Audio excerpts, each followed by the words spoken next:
Historia Canadiana is recorded on the unceded lands of the Kanien'kehá:ka First Nation.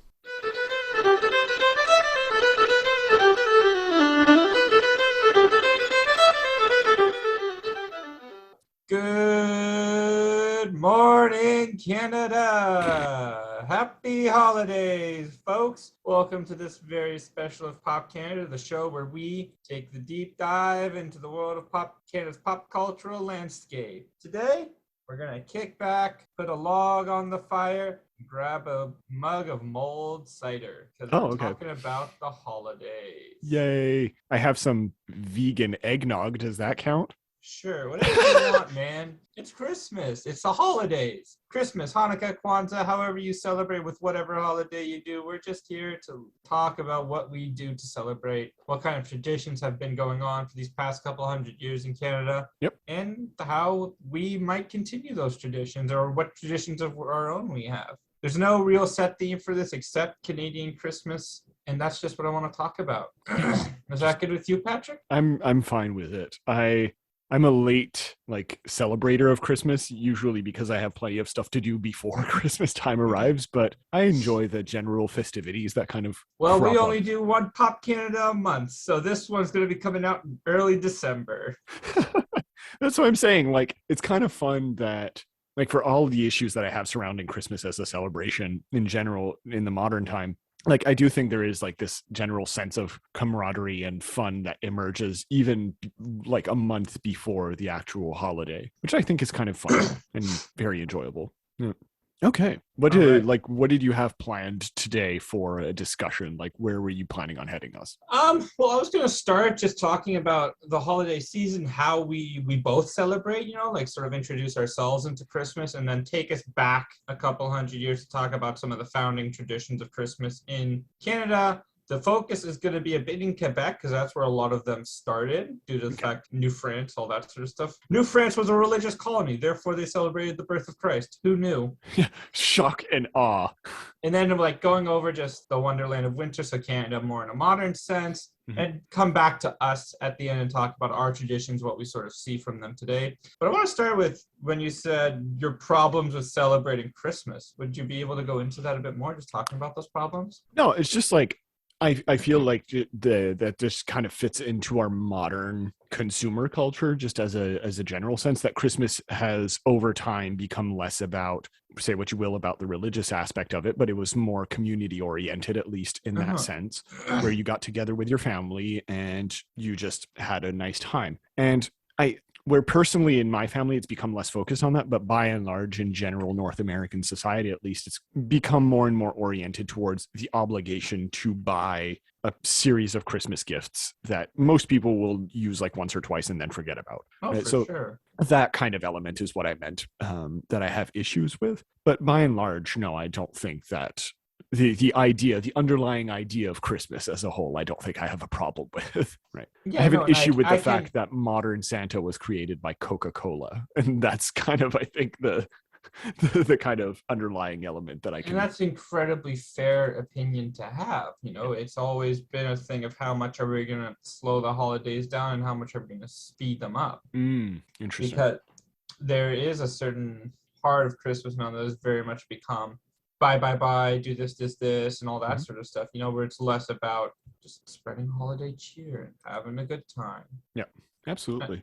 I mean, don't get me wrong, I still get gifts for my friends and family, but I think we've kind of all, at least in my circle, just kind of oriented ourselves towards maybe limiting ourselves to one gift or setting a limit, like a set budget to it to not go overboard. And generally, I think we've kind of gone back also to this idea of making lists for one another so that you don't buy something that is completely unwanted and that ends up just being unused. Yeah, so that sort of happens in my family. That's what we try to do and move towards. At least, for the close family, for sure, we try and have a list. I try not to ask for things until it gets close to Christmas. Oh, okay. Interesting. That's the sort of because that comes from my mom a bit, where she's saying Christmas and your birthday are the time you're supposed to get gifts. You aren't supposed to just get gifts throughout the year. Right. Otherwise, gifts lose their meaning. Like you get gifts for a celebration of some kind, So if you're graduating, if you have a big project that you just finished, you get into your program or whatever, Like, and so it's sort of a thing of I try not to. I try not to ask for things until I get to birthday or Christmas or whatever, Yeah. And so we do get a fair amount of gifts in the family, but it's because we don't really do it the rest of the year. Yeah, that makes sense. I think also, or like if it does happen the rest of the year, if it's like a bigger thing or something like that, I think at least I know what I've done in the past is say like, okay, well, I would like this thing now because I need it for whatever reason. And that'll cover like the Christmas gift or something like that. And so it'll kind of go onto that like in broader sense budget kind of thing. For sure. Like if the parents do end up getting something, okay, so this is my gift for this or this. Because I'm lucky in that my Christmas and my birthday are like opposite of each other. My birthday is June 27th. Christmas is December 25th. Like almost exactly opposite of each other on the Gregorian calendar. So yeah, I'm never without. No, I get it's pretty similar to me, actually. It's actually even farther apart because mine is in May. So yeah, definitely feel that. One of my cousins actually has his birthday on Christmas, and that must be the most infuriating thing ever. 100%. All people do. Yeah, I think his parents just kind of celebrate it all in one go. Like that, obviously I would find it insane that they would get specific gifts for his birthday and specific gifts for Christmas, but yeah, I don't think they do that. But yeah, anyway, it's fun. It is genuinely fun though, however, to see that cousin during Christmas, just because you get like that extra sense of fun in a way. Yeah, so sure. And it's I don't know, because I have my own problems like you do with the commercialism of the holiday and the constant gift giving. So I like seeing traditions like the Yankee Swap or the White Elephant or Secret Santa, Yeah. These things that people have done to sort of limit the scope and stop spending so much. Mm-hmm. Although because of the current pandemic era that we live in, I was talking about this with Kemi and her parents not too long ago. I think they're estimating that this year their stores are expecting like a drastic increase in Christmas expenditures, because in like the last year and the year before there wasn't as much because of COVID, right? So people are kind of like have accumulated, or at least have like this pent up Christmas buying emotion, and they're expecting that a lot of people are going to be buying much more than in previous years, at least because of that, which is kind of disappointing to hear. But yeah, I think also what some people try to avoid is, how could I say it? The fact of buying for like the gift for the sake of the gift, right? Like this whole, I think that's one of the other elements that I have an issue with, is just a gift, like you were saying, has to kind of have a meaning. Right. If you buy just for the sake of it, it kind of loses its meaning. And I think that's kind of where a lot of these other, how could I say, these other footholds, or at least these other like barriers come into place, right? That you were saying, which I think is very good, because it makes it more meaningful, or at least like it makes it more enjoyable to actually receive something when it's not just because you feel some kind of social pressure to buy something, right? Which is just weird and out of place. Yeah. What's this? You lose track of because a lot of Christmas traditions is so weird, how sort of segueing into our next bit. The foundation of a lot of Christmas traditions is kind of fascinating how they came together. This is all stuff like my knowledge is a patchwork for Christmas, but it's very deep somehow. Yeah. Because the actual origins of Christmas was the celebration of the winter solstice and Yule up in some of the Scandinavian countries, I believe, even with some older ties to the Roman Empire, and they were celebrating Saturnalia, right? Okay. And so basically these holidays, lots of drinking and debauchery and all this other stuff going on. The Catholic Church didn't like that when they were taking over the world. So they're like, hey, stop having these stop celebrating pagans. And so so the Anglo-Saxon countries like, okay, we'll stop celebrating paganism, but can we still keep drinking? Like, we'll just do it for Jesus instead. And the Catholics were like, sure, as long as you celebrate our Lord and Savior Jesus Christ, you can do it. And they're like, awesome. I really want that. I'm sorry. I really want that on a t-shirt though. Just like some Anglo-Saxon Celt or whatever, just with "I'm drinking for Jesus" like written on a mug or something Well, like that that. was just it. They didn't really care about. They didn't care if they were celebrating. They didn't really care what they were celebrating for, as long as they got the party, you know. And I think also And then, as it's time went on, the Catholic Church was able to more and more impose their Catholic values, sort of yes. reducing it and sort of stopping the partying. Mm-hmm. And then there was, but it was still a thing of partying.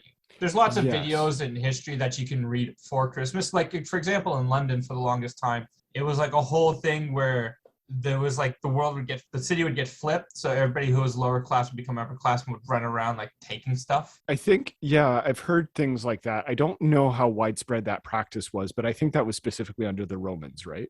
I think it was sort of a cultural thing that a lot of places sort of did. Okay. You see variations of it. Yeah. Okay. And then building things further and further, this is where it gets really fun. Charles Dickens wrote A Christmas Carol. Mm-hmm. And the Christmas Carol is about Scrooge. I was gonna say Scrooge McDuck. God, DuckTales. Woo. And, God damn it. Max, for those who have no context, Mac indoctrinated me to say that every time. Every time one of us says DuckTales, the other person has to go, woo, DuckTales, woo. But yes, Charles Dickens wrote A Christmas Carol about Scrooge McDuck. Mm-hmm. That's literary accuracy right there. Go on. He wrote a tale about Scrooge, and Scrooge goes away all his wealth. And this was where we got a lot of the ideas for gift giving for Christmas. Really? That didn't really exist before? It existed, and like people would trade gifts, but this really built up the spirit of giving more than receiving. Right, of like Christian charity in Exactly. the broadest sense. Okay. But the original intent of this was a spread for communism and socialism. What? Yeah, Charles Dickens Okay. was originally it was a pamphlet. He wrote a pamphlet on socialism and communism, and then that wouldn't sell, so he turned it into a narrative. I didn't know Charles Dickens was a socialist. Okay. Called A Christmas Carol. Interesting. And now so that sort of started the big thing. There was gift giving before that, obviously, but that was the big kick into motion. From what I understood, I could be 100% wrong. As always, folks, I could be. This is just like an now. informal discussion based on our cursory knowledge of yeah. This Christmas is something like I heard in a class once on Victorian Lit when the prof was talking about A Christmas Carol. Okay. And it was like a big kick for people to start giving gifts and all that sort of stuff. Mm-hmm. And that's where we got more and more into it. Right. And so, but it's almost funny now because now Christmas is the capitalistic holiday of the world. Yeah, that's what I was just about to say. It's kind of fascinating to see, speaking of flips from like rich to poor and stuff like that, it's kind of fascinating to see that flip happening. Well, it's kind of fascinating because this is a holiday where people are always, it can always be a touchy subject, Christmas, for sure, because of how it's celebrated. But then you take a look at the history of appropriation for Christmas.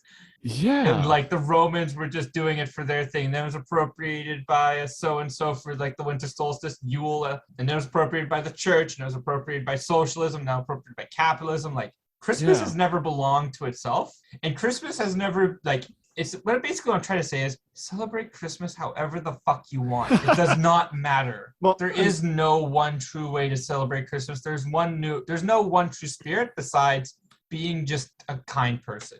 Well, I'm kind of curious, like, do you think there's a reason, this kind of question comes out of nowhere, it wasn't scripted or anything. Do you think there's a reason why Christmas, as like you're giving a general cursory overview of it, has been so malleable and seems to apply to so many different contexts? Because if you look at other traditions that followed a similar path, like Halloween, for example, it still remained relatively stable in how it was celebrated, relatively speaking, obviously. But like, why would Christmas, do you think, have such a malleable element to it?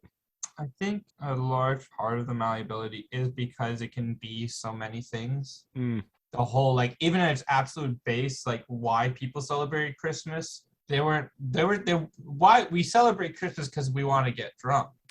That's the true origin of Christmas. No, we want to celebrate the birth of a Messiah. Well, that's just it. So they were able to shift that because it's never about the why. Yeah. Celebrating Christmas has never been about why we do it. It's just been about doing the thing. As long as you can do the thing, you can do the thing in any kind of way that you want. That's true. Yeah. Halloween and other holidays like it have a very specific path, a very specific origin, a very specific reason. Mm-hmm. Halloween, what was it, like scaring the ghost by dressing up in costume? Yeah, exactly. So it was thought that the spirits, the like undead spirits, would come to Earth on a specific time of year, and you wanted to protect yourself by dressing up. Right. So like there's a very specific reasoning for that. And so that's where the traditions came from, and that's why they still exist that way. Right. There's like that's the way to do the thing. There's no other way to do the thing. Right. Thanksgiving is a celebration of killing millions of First Nations people. That is the way to do the thing. There's no other way to do the thing besides eat. Eat, eat, eat. You eat to hide the pain. Yeah, you eat to bury the mass genocide that we committed. Jesus. Yes, coming to him. Same with Valentine's Day, Easter. Like they are very specific methods, reasons, stories, and origins for this. Mm-hmm. The origin of Christmas is so fucking muddled and is such a patchwork of different places celebrating different things that I think that's why it's so malleable, because it never had that specific origin to start with. Right. It gave up that credibility the moment that the Yule people went, okay, we'll celebrate Jesus as long as we can still party.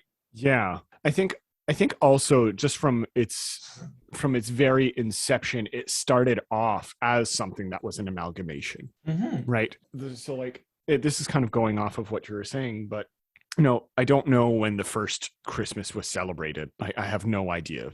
Probably like it might have been right around the Roman era, but or something or like that. But this whole idea of pulling from different traditions in order to celebrate this new tradition of the birth of Christ already sets the standard for it.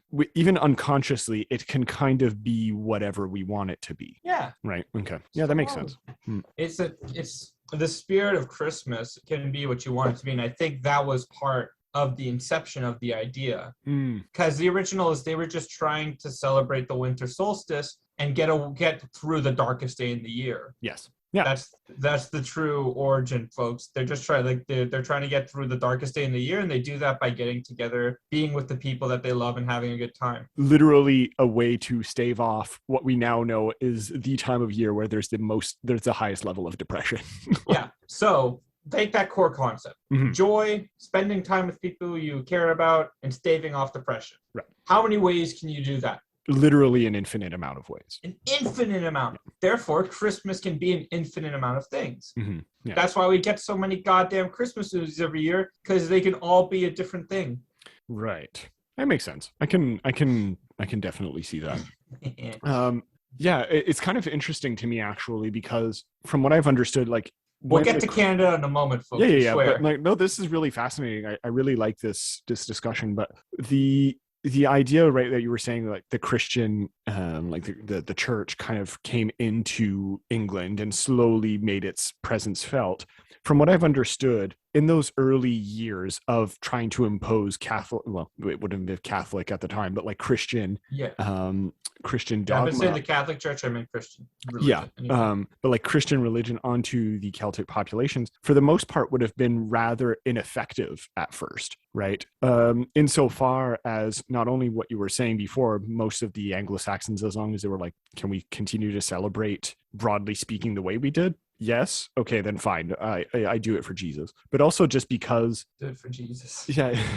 But also just because the extent to which the church actually had any kind of control over most of the population is radically different than what we imagined it today, right? Or in later years. Whereas we didn't have that like direct contact between like the higher ups of the church and the lower people. So most of them just get away with doing whatever they wanted and continue to celebrate the pagan holiday. And if they were ever asked, yeah, sure, we were doing it the Christian way, but it didn't actually matter for most people. And I do find it kind of interesting that over time, because of the prevalence of Christianity, that's the model that took over and came to Canada, to make a segue. Yeah, so I just sent a last thing. looking at Canada, we're going to shift to a more specific symbol, the sort of, because the Christmas traditions of Canada are such a fascinating topic when you look at them. You know, some of them are really wild, actually. It's wild and wacky. So we're going to start with Christmas trees. Okay. Keep it simple. Okay. We never actually talked about like our own Christmas traditions, but whatever. It doesn't matter. We can do that at the end. Yeah, it's fine. It's going to be, there's no set length for this show. The episodes are as long or as short as we want. This is like the what was it? Paul Reed's Christmas special. Have you ever listened to that? No. My mom listens to it every year. It ran in like the 60s, I think. It was basically a show that passed on CJAD on the radio. And it was this guy talking about his Christmas traditions. And apparently he would just play music and go through like 2 bottles of whiskey and just talk about what he did as a young boy in Christmas growing up in Canada. So this is that, except for the modern age, where we will just pull up a log and just ramble for 2 hours and hope that no one notices. Nice. Anyway. So Christmas trees in Canada. Because Christmas trees, again, coming over from Germany originally. It was people, like, part of their celebrations, all that sort of fun stuff. And do you actually know why that started in Germany? Like, why specifically the Christmas tree? I'd have to look it up. Right. We've been vamping enough. So I'm sorry. No, don't worry about it. You can look it up really quickly if you want. While I anyway, keep going. So Victorian England was the one that really started popularizing it, though, because Prince Albert, who was the consort to Queen Victoria, wanted a Christmas tree like he had back when he was a child in Germany. And so then images would be surfaced, photographs, paintings, whatever, of the royal family's Christmas trees. And what the royal family does, everybody does. Okay. And it's a simple enough thing to do. You go out, you chop down a tree, and you bring it home. That's true, especially here in Canada. Yeah, we'll get into that. But bada bing, bada boom. Yeah. Now, this was in, I believe, the 1800s at some point when it got really popular. Right. This was not actually the first instance for North America, though, because Quebec doesn't care what the royal family does. Okay, I thought you were gonna end the question at Quebec doesn't care, and you kept going. Quebec doesn't care about the royal family. The first Christmas tree in North America was put up in Sorel, Quebec, by the Baroness Riedesel in 1781 on Christmas Eve. I'm sorry, say that again. The Baroness Riedesel? Yeah, close enough. Riedesel? Yeah. Riedesel. Sure, let's go with that. Riedesel. Riedesel? Rodizzle. So apparently, by the way, Christmas trees, as we know it today, would have been invented in Germany in the 16th century. Some people claim that it was Martin Luther who first added lights to a Christmas tree. Yeah. Although that's subject to historical debate. Yeah, and then it was a guy in Thomas Edison's factory who put up the first electric lights on a Christmas tree. Oh, nice. Yeah, because, they would make a lot of... Exactly. He made his own, though. He hand-made his own little lights to put up. Okay, nice. Anyway, the Christmas tree was for her family, who had recently been released from prison in Germany. Okay. And it's to sort of comfort her family, sort of make everything feel just a little bit less shit. She put up a Christmas tree to invoke those old feelings. Okay. It's interesting that, it's interesting that, the Christmas tree is the symbol that people kind of gravitated towards in this case. Because now we understand Christmas is having, a multitude of various symbols. The gift, the wrapped gift, the Santa, the elves, North Pole, the reindeer. Honestly, the Christmas tree is my favorite symbol. I agree. Yeah. I think that goes back to how you celebrate Christmas can be so varied and different. Mm-hmm. Therefore, it can have so many symbols. Same with the Christmas tree. I've seen people who decorate their trees in so many different ways. Yeah. I know absolutely. In my family, we only really put up a Christmas tree at the family cottage, and it's got high ceilings, so the damn thing's 13 feet tall. Jesus, where do you find a Christmas tree that size? We live in fucking Eastern Townships. Fair enough. Yes, that's true. You just answered your own question. I did. I'm sorry. That was dumb. Of course.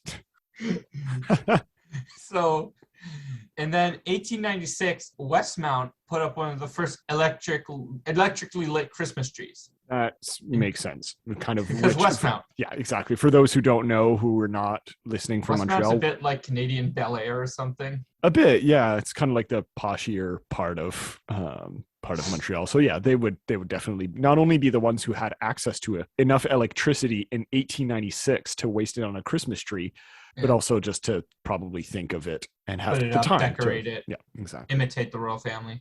exactly. Because a lot of them probably assumed they were some kind of royal. Well, yeah, because that was the more English-speaking population at the time. Yeah, exactly. Yeah. So, flash Also, it forward just to makes today. sense. It just makes a lot of sense to actually use electricity on your Christmas trees because Yeah, apparently it was like a widespread thing to, fires. yeah, like just set your house on fire. So, Like, flashing forward to today, Canada is actually a major exporter of Christmas trees. that doesn't surprise me. It's Yeah. mostly centered in Quebec and then Ontario and then some of the other probably smaller, not less smaller or lesser, but like other provinces. You probably have a bit in Manitoba. Yeah. Yeah, there's certain provinces that don't, to be fair, but the Yeah, big exactly. one's Quebec. We're huge into growing Christmas tree farms. Like it's a huge industry here, and then because that's the Insta Townships joke, Yeah. and then they ship them off mostly to the States, but also to other places. You'd think they'd have enough in the States, but apparently not. Okay. No. Yeah. So, what kind of traditions do? Because I talked about the 13-footer, but I also know some traditions in my family are we have the little village, Oh, like okay, cool. the little like buildings made from I don't know what the material is. There's like these fragile buildings, Right, like like not very not. miniature version, and you set up a Mm. little village underneath the Christmas tree, and there's the people and the fake trees and stuff. Does it make a sound as well? Do they have music attached to it? No, these ones are Okay. pretty old. They Okay. have lights instead. Okay. Okay. Because we also Like, have. but you put the lights under the house and then it pops over. Like, these are things that have been in my family for like decades. Yeah. Yeah. Yeah. Okay. I know what you mean. Oh, that's kind of cool. Yeah, we have that, and Mm. then we have so many goddamn ornaments because that used to be a thing in my family as well, where people would give ornaments for Christmas when they were just starting out because you can't really afford fancy ornaments on your own, so other people would gift them to you. Right. Okay. So in that vein, we have like so many unique ornaments that we have the basic baubles and everything else, but we also have just a plethora of unique ornaments to put on the tree every time. And it's like certain people put up certain ornaments because this was your birthday ornament, this was your birth ornament, this was like this, that, and the other thing. Yes, I said birth ornament. Yeah. Yeah. So I like the bird, like it's like the cradle, right? You're talking about. No, it's not even a cradle. It's just like, oh, this is something that I got for my first birthday, like Oh. an Okay. Okay. Okay. astronaut or Okay. something. Oh, that's cool. And like every year we get like just a little ornament or something. Okay. Yeah. I think that I have another friend of mine who does something similar, and now their tree is absolutely massive. It's just like because Nice. they have to in order to fit all these freaking ornaments that they have. But yeah, we also well, you say I say we, but We. my parents at their place have also like this little model village. You're right. I Mhm. don't know what it's quite made out of. It's something hard, but some kind of like plaster or whatever. And yeah, Okay. it this one makes like a little noise. You can crank it up and it has like a little chime to it. And again, you have this little model village. Fun. Yeah, we try to have Yeah, like, we used to have a train, I believe. oh shit, okay, no, that's way more advanced than what we We used to. We don't anymore. no, but I mean like our village is not even close to, to having like a train and stuff like that. It's like 5 or 6 people on a skating rink and things like that. Oh, we have that too. Okay. Okay. For the past few years, we've had an artificial tree at my parents' place. Nice. I like that. No, I not that I like it, but like I can get behind it for certain people. And it's nice to still put up the tree. I find some people, they just won't they'll stop putting up a tree because the mess, which is fair and it's a reason. It's like, Yeah. try something. Yeah, absolutely. And plus, like, there's this whole we talked about it on many shows before, and in our personal lives, there's this whole environmental thing that goes into it of like chopping down a tree that you're going to use for like 2 weeks or Yeah. something like that. And Or even like there's debate about which one is better, which one is worse. exactly right, because you can make the argument that the plastic is just as worse, right? But apparently, and I have to look into this, but apparently there are some eco-friendly reusable trees now that exist. And I don't As know. in like full on Christmas trees that are Yeah, eco-friendly? like they're oh. legit Christmas trees that are made with like reusable material, like eco-friendly materials and stuff like that. Oh yeah, that's just it. As long as you find eco-friendly disposal. Yeah. And I like the idea of a real, if we're gonna go eco, I like the idea of a real tree because it gives you a more environment, like it gives you an environmental identity. I can understand that. Getting a plastic tree is basically just not looking at the environment. Like you're like, I'm not looking at the problem. I don't have you don't have an eco identity, therefore like I'm Yeah. not gonna see the issue, you know? To be fair, they bought that tree like at this point 15, 16 years ago. Yeah, and like I if don't you think it keep was a cons. reusing it, Yeah, I think you're exactly. fine. Yeah, they kept reusing. It's getting a bit ratty at this point. That's part of its charm, I think. Yeah. But It's going a little Charlie Brown Christmas tree at this oh, point. big time. We actually do have a mini version of the Charlie Brown Christmas tree at home. Nice. So it's very fun. But no, it's Happy getting a bit holiday. ratty. And yeah, and at the time I don't think like that environmental issue was anywhere near my parents' minds. So yeah. And it's not gonna be near a lot of people's minds, which is fine. Mm-hmm. Like I'm not gonna get on people's ass. No, for like this one time of the year. It's just But yeah, I don't as for because for listeners who don't know, like Kemi and I recently moved in together and we're celebrating our first Christmas this year, but we're not really going to be celebrating it at the apartment much. yeah, I've got a story for that after. Okay, go. But so we're probably just gonna get like a little Christmas tree just to say that we have a decoration here. But most of our Christmas is going to be spent either at my parents, at her parents, or other places. Mm-hmm. And plus, we don't want to get a big Christmas tree because we also have a new cat who's probably going to destroy the shit out of it. So that's fun. Yeah. What were you going to say? What was the story? My sister and her boyfriend also like recently moved in together, and it's their first Christmas together. Mm-hmm. And there was a big debate over what kind of Christmas tree they get, real or fake, et cetera, et cetera. And like I think part of it was the eco arguments to get the plastic one, so you don't just cut down a tree. But here's the thing: like cutting, like you're still planting trees. Yes. They're getting cut down, but then they get replanted right away so they can grow new ones. Like yeah, I don't know how fast do they grow back, but I don't know. But there's also like what's left over is then you like it's a whole system now where they're making a whole regenerative renewable system with the Christmas tree farmers working with the farmers and everything else. Okay. Like there's a whole set of things going. It's actually kind of fascinating. Right. Okay. So, but they were going over debate, and he's like, "But Sarah, we're leaving in mid-December to go to France," and she's like, "I don't care, Diego. I want a Christmas tree. I want my decorations. I want a goddamn Christmas tree." Like, don't ruin this for me. No, this is what we do. It was a whole thing. It was a funny argument to watch. And finally she won. They got a small tree. Okay. But it's still a real Christmas tree. They put up the decorations and everything else. Right. Yeah, that sounds about right. But yeah, I think I'm obviously looking forward to like creating my own Christmas here with my in my new place and all that. Mm-hmm. There's something kind of fun about having these traditions that you've built over time, like as your sister was mentioning, that you're used to, right? There's something kind of comforting about these Christmas traditions of like, I'm used to doing it on the 24th with my father's side of the family and the 25th with my own little family, my mother, father, and myself, Kemi also. Like there's something just kind of nice about having that consistency to it, right? Or yeah, I don't know. So I would be kind of, I gotta get your sister's point of like, fuck you, I'm keeping this. Yeah, like I want the tree, goddammit.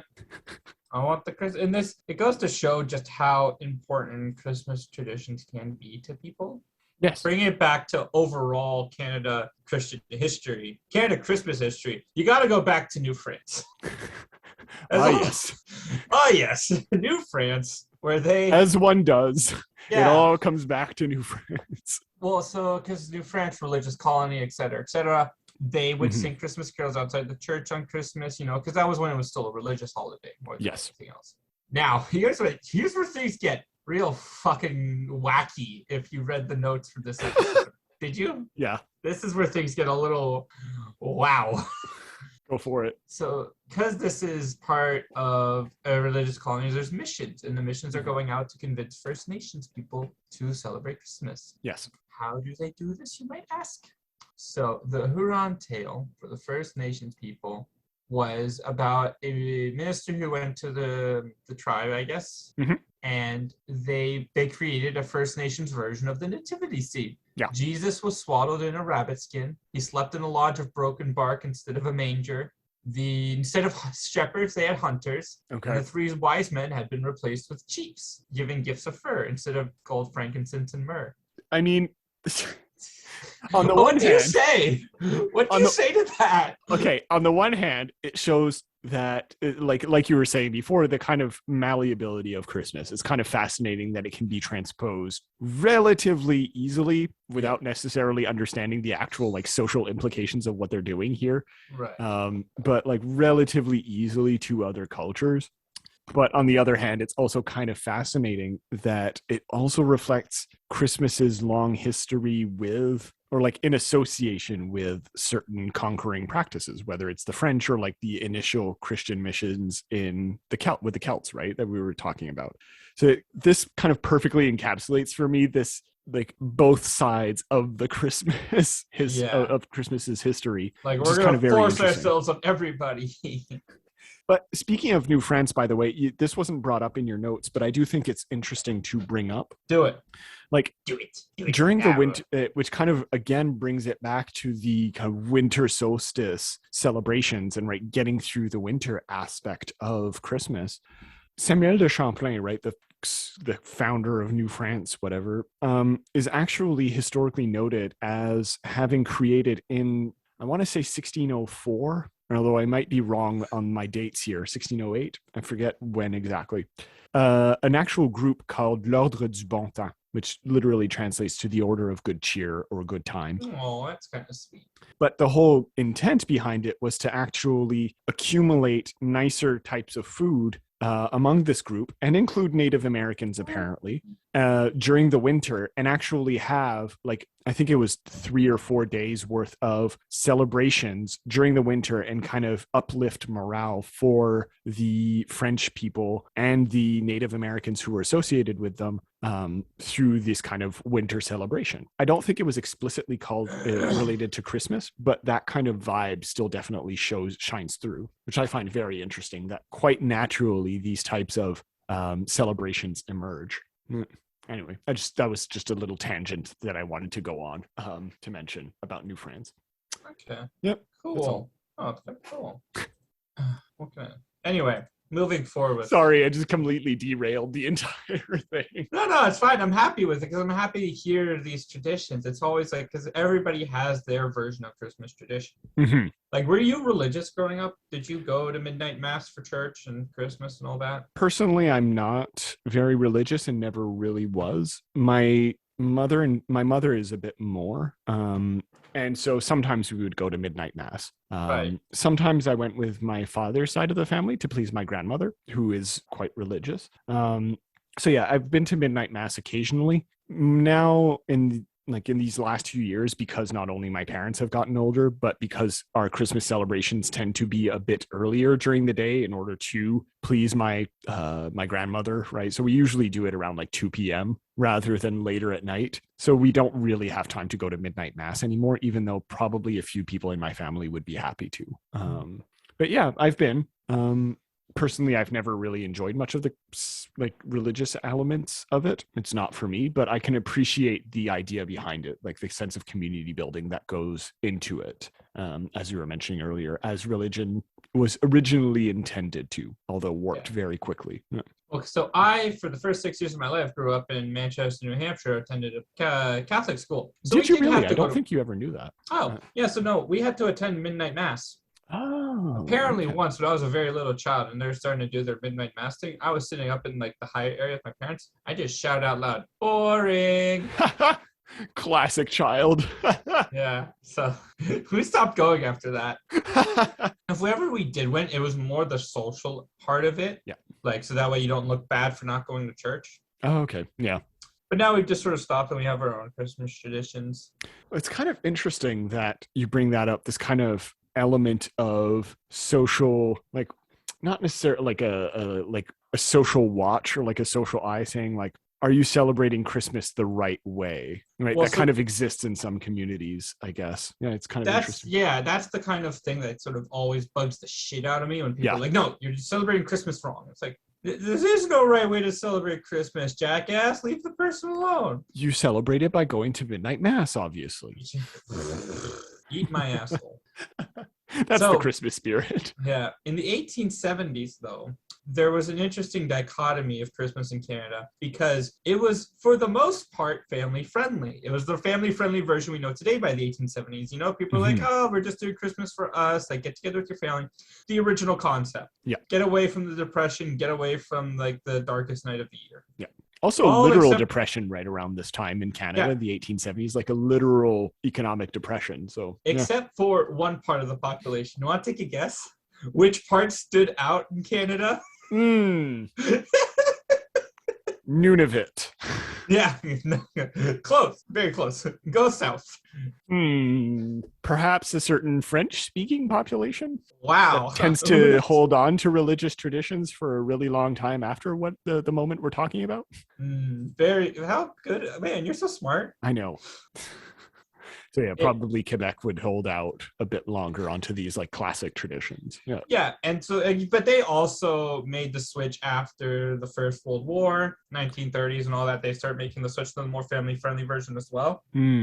Although that probably would have stopped as well during the Maurice Duplessis era, which was in like an era of like quite radical conservatism. I couldn't find anything on that, but maybe not. I've never looked specifically into how they celebrated Christmas at that time, but it was just a guess at this point that wouldn't surprise me if that were the case, I would say. Yeah. So Christmas in Canada, but you sort of see a bunch of traditions start forming in Canada and Quebec specifically. Right. Because of Quebec's place as where immigrants would first stop when they came in. Yeah. We've talked about Gros Isle before. So yeah, you'll have like a bunch of immigrants that are stopped by there. Yeah. Right. And so one of the traditions that I personally really enjoy that's popped up in Quebec is the Christmas markets. Okay. Yeah. So that you have these, I like that version of buying and selling for Christmas because it's small local things. Okay. And it's just markets. I understand. Yeah. So there's a charm to that. Yeah. Okay. So it's not excessive, I guess, is what you mean. Yeah. Or, like everything that's made has been made with a purpose and some kind of quality. Okay. Yeah. And it's also an event. The Christmas market isn't just a market. It's a choir. It's a place to get warm and grab some hot cocoa. It's this. You get beer. You get food. You get lunch, dinner, breakfast, whatever have you. There's a point to the Christmas market. And I think that's absolutely kind of nice. It's literally next weekend I'm going with some friends of mine to the Christmas market, like as a thing. We've organized it as a thing for our student association, just kind of bring in people and go to the Jean Talon Christmas market. So yeah, definitely. Aw, that's nice. Yeah. So no, there's definitely that element of like bringing people in and just kind of walking around. Yeah, and I think that's part of how it works. And another one that I sort of saw was a Ukrainian tradition that came over involving food. Okay. I'm just going to find the original source so that way I can make sure I'm not just speaking out of my ass. Yes, naturally. But it was I see it, because I don't know about you. I eat a lot of goddamn food at Christmas. Oh, yeah. It's absurd. Like, it is goddamn so much food. And again, like picking foods from different cultures, when we lived in Bermuda, we started having cassava pie at Christmas. Oh, yeah, okay. And then French Canadian, we have tourtière. My sister found a sweet potato recipe she loves to do. There's the turkey, we have the cigar butts, Brussels sprouts with like bacon and maple syrup. I'm sorry, did you say cigar butts? That's the name for them, yeah. What? Look it up. Okay. I will, but yeah. So one of the richest of these is from Ukraine. Sieveta Veshera, Holy Supper is the central tradition of the Christmas Eve celebrations in Ukrainian homes. The meal features 12 Lenten dishes symbolizing the 12 apostles of the Last Supper made without animal products. Oh, okay, yeah, because of Lent. Yeah, okay. Yeah. Oh, interesting. So the date changed, but I think we kept the idea of the 12 dishes. We didn't do vegan ones anymore, but yeah, I know that my father growing up would have celebrated something relatively similar, because I know that, so the idea, right, Ukrainians tend to be more Orthodox communities, Orthodox Christian communities, and you see similar types of traditions happening in other parts of the Mediterranean where there are Christian communities which tend to be more Eastern Orthodox. For sure. And I know that my father growing up, for listeners who don't know, my father's from Egypt, in a Christian community would have definitely been more influenced by the Orthodox style traditions. And you definitely get that as a general Middle Eastern thing as well, of massive amounts of food. We don't celebrate that in my family, like specifically with those types of foods that you're describing. But No. that idea of bringing an absurd amount of food is definitely something that we see as well. So essentially, everyone who's invited brings enough food for everyone to eat, like I to can get their behind full. that. Like, I love and it's Christmas great. food. That's when I treat myself to mashed potatoes. Oh, goddamn, I love my family's mashed potatoes. Okay, yeah. Also, there's the big one in Quebec is still tortilla. You see, that's fascinating because I never had that as a like specifically Christmas tradition. I've obviously had it, but it's never been like a staple. Has it Yeah. been for you? Yes, I don't eat it so much on Christmas Eve anymore because Christmas Eve has been a bit different for me many years now because Okay. we drive to Ottawa on Christmas Eve, so it's usually like even for staying in a hotel. Okay. So we'll stay in the hotel Christmas Eve and then, then wake up, go to this, go to that or whatever. So it's changed that up, but we still have tortilla at some point. Okay. For those who don't know, tortilla is meat pie. It's a French Canadian meat pie with potatoes in it. Yeah, it's exactly with potatoes. It's the most like a lot of our like food traditions are the most simple things possible. But that's the point. It's supposed to be simple so you can make a lot of it. Yes. The idea is you want to feed a lot of people because people with a full belly are happy and less prone to fall to the depression of the incoming snow and all that, Exactly. Yeah, and also so the idea is it's something that's relatively inexpensive for a French Canadian community, which tended to be a lot poorer, or just a general Canadian community, like would have definitely been interesting stuff. Yeah. Yeah, and so we get to the point now where we have this nice tortilla, and it used to be you have it right after midnight mass because you'd be goddamn hungry. You'd be sitting in church for hours, so you get home, have your tortilla, go to bed, wake up for Christmas. The kids would fall asleep easier because they wouldn't be starving. They'd be like relatively full belly. They'd be tired. They just conk right out. Yes. Not most people have it a bit earlier. Okay. Yeah, so it sort of shifted earlier to sort of, again, as we've moved away from religious ceremonies more to family-friendly ones, it's moved earlier so that the whole family can enjoy it together without, like, being tired out of their goddamn mind. That makes sense. Yeah, yeah. Other big parts, traditions, sleigh-drawn carriages in Quebec was a big thing. Okay. Which I used to enjoy all the time. There's the Yule log. Yeah, Yule log is definitely one I've had. One of my teachers actually brought that at the end of our semester once. She if we're talking about school traditions. No. But like literally, it was for a master's seminar, and she was just like, "Oh, this is one of my favorite things." She's German originally, and she was like, "Oh yeah, well, this is something that I really like as part of Quebec culture." And she just kind of brought us a little Yule log, and we ate it in class. While we were having we just ate it in class. That's the end of it, and it was really fun. So it's kind of funny how that kind of permeates into all kind of aspects of culture. For sure. My high school had this thing because my high school was founded as a religious school. They have a chapel on site, and so they would host this big thing called the 12 Lessons. And so it would be a reading of the biblical birth of Christ. Okay. And you'd go through the 12 lessons, you'd sing carols at the same time, and you'd do like a whole set of things with choir. People from all over in the community would come. Students would be reading from different languages. It was a really kind of fascinating tradition.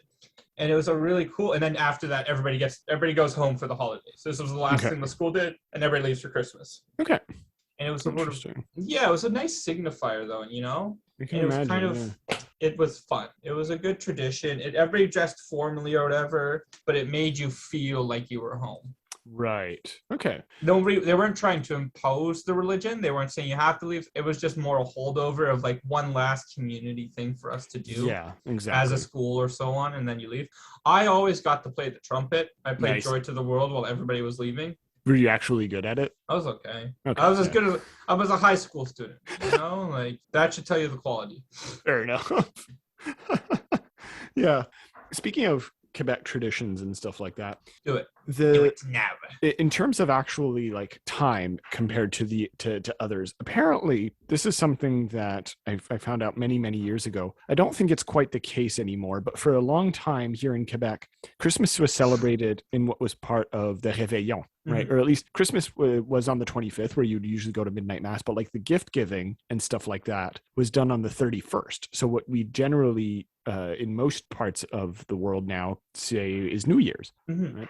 And it's kind of fun to me that for some reason in French Canada, the 31st was chosen as like the gift giving one, and it had that whole sense, I think, behind it of starting fresh, right? And you're starting the new year properly by giving a gift to someone and saying like, here's something to to start your year off on the right foot, right? Which I find kind of interesting.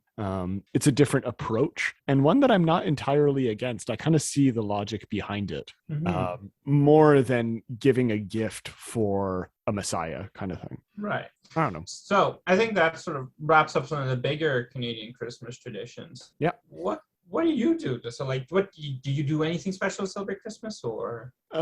Mostly, like the big thing is mostly just doing it with my little family and my larger father side of the family, like I mentioned earlier. We don't. It's not like a huge, massive thing. We just No. mostly get together and we focus much more on the familial aspect of it. In Nice. terms of traditions, we celebrate. We celebrate usually with like a classic meal with my little family. My mom usually makes like a turkey or a roast lamb or something like that. In my father's side, we just kind of make an inordinate amount of food, and we always watch the animated version of How the Grinch Stole Christmas, Oh.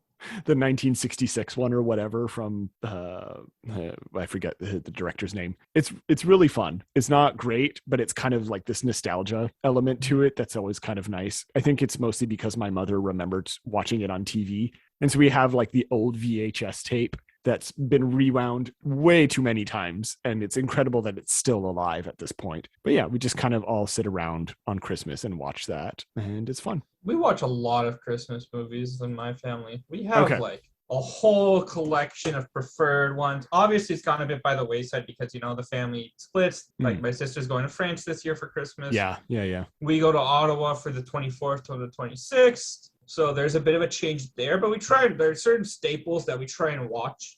Home Alone's a big one. Die Hard, obviously. We do watch Die Hard these days. I don't really get it as a Christmas movie, but hey, Me you do neither. you. Me neither. You just like watching Die Hard. I do. It is a good movie. Yeah. We watch Office Christmas Party. Oh, okay. There's a couple of like some of those dumb family ones, where the whole family gets together and then all the tension arises. Okay. Interesting. Elf. We really love Elf. Okay. Yeah, that's one of those ones that I've watched once and I really enjoyed it, but I've never revisited, and I'd be kind of curious to see it again. Yeah. Yeah, there's a whole collection of just Christmas movies that we watch as a family. The Lord of the Rings. We do watch The Lord of the Rings. I try to at the very least. I'll start like as soon as I can. I start watching The Lord of the Rings over the holidays. Yeah. What a good time. Oh, it's so good. Oh, God. We could make a whole episode about that, but anyway. Except it's not Canadian in any sense, but whatever. Doesn't matter. Just derail the entire thing. Just Mac and Pat talk about pop culture. But now with the family cottage in place, that's also started a new sort of set of Christmas traditions. Okay. Of going to the family cottage, like having a set place to celebrate. Yeah. Staying there for a week or so. Then you got to go all the way up to Ottawa for 3 days. Jesus. And then you leave either like December 26th in the morning or December 25th at midnight. Oh my God. To drive home. Why not just leave on the 26th or something like that and like not we have to go home. Fair enough. We love our family, but we also like it isn't our home. We stay in a hotel there because we don't want to be squished with everybody, right? Yeah. Okay. You eat a bunch of food and then you badger off, and then we celebrate Christmas with my mom's side of the family. Have some other prearranged dates. Right. Have a good time there. Get really drunk.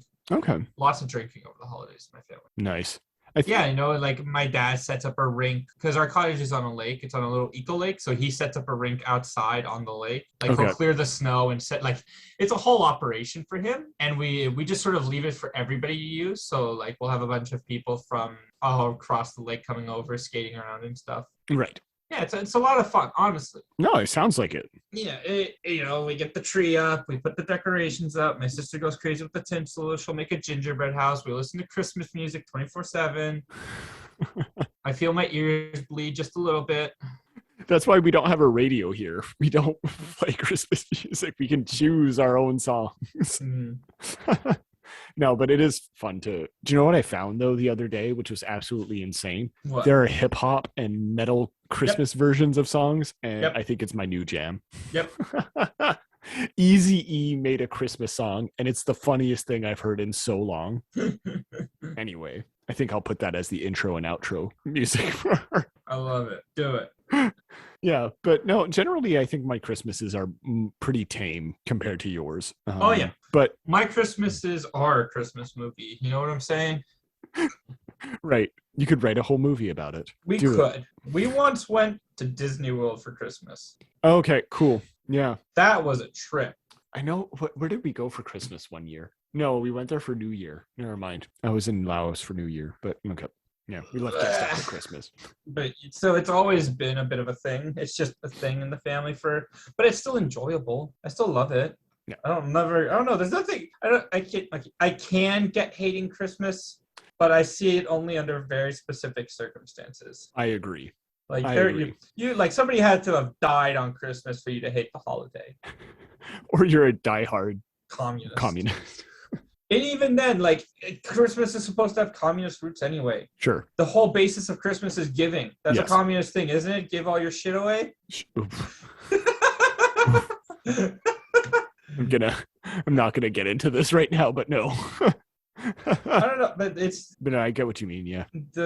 With the variety of ways you can celebrate Christmas, I can get hating an aspect of it. Mm-hmm. The same way, like, you hate the capitalistic part of it and the commercial part of it, which I also hate to a degree, and how I also hate the way people force celebrations. But there's so many ways you can celebrate Christmas. There's so many ways you can just have to not hate it. Yes, absolutely. Like, it's that simple. I agree with you. That's why this is the one movie I really hate when people watch it, Christmas with the Cranks. Why?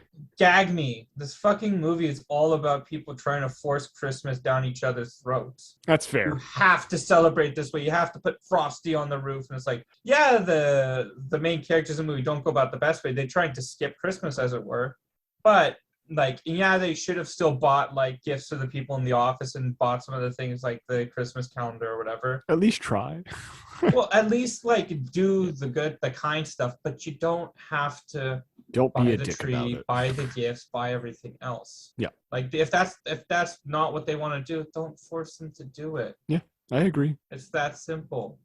And the movie just does such this big thing of like, no, Christmas has to be celebrated this way. You have to do all these things. And it's like, but that, like, the original novel wasn't even about that.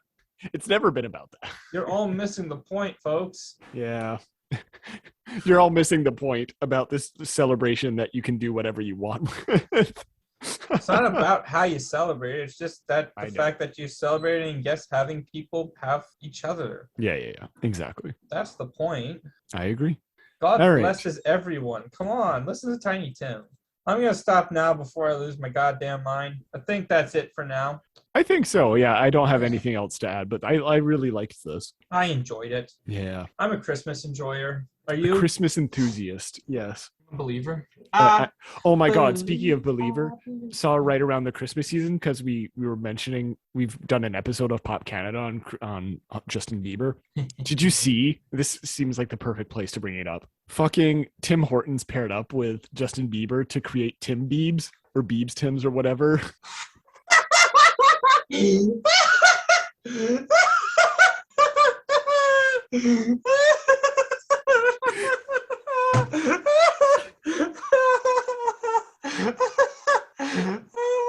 It's the most insane thing I've ever heard.